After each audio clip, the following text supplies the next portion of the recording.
पिरिय जे मां पसीने का असुर अंदर सजो गोया।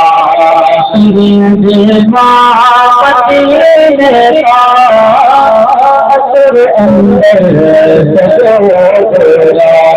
पिरिय जे मां पसीने का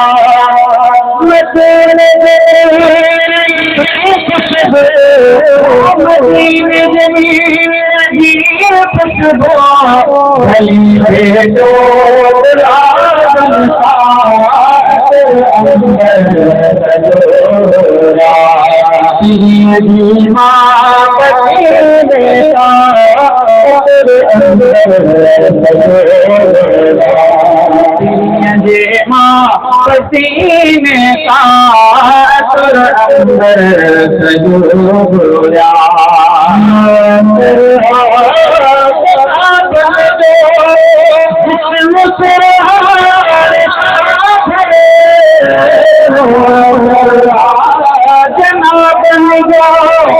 जिस मुसलमान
सुभान अल्लाह कंदा हो तो भला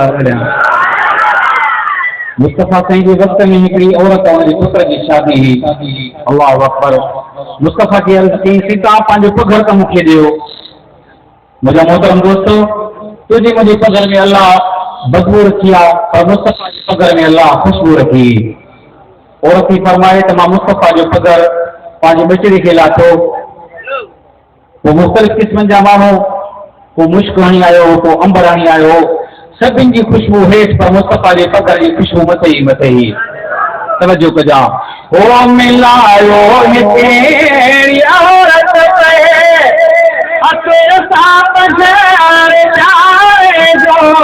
मिलायो हिते औरत पे अके साथ घर जाए जो।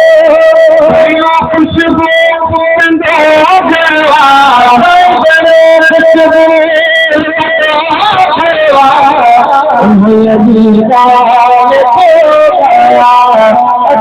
अंदर सजो गोया।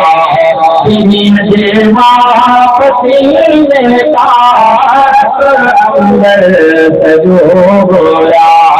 पिरिय जे मां पसीने का असुर अंदर सजो गोया।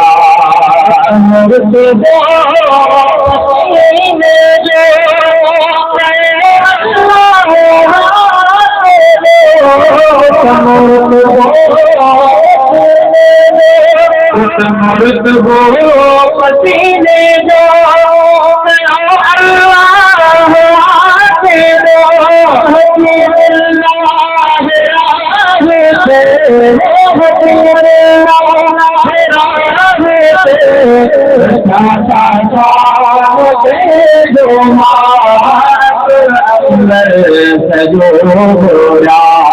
दुनिया जे मां पसीने तार अंदर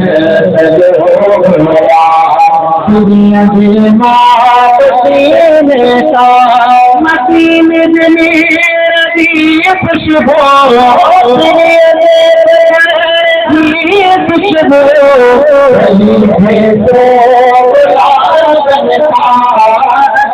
अंदर सजो हो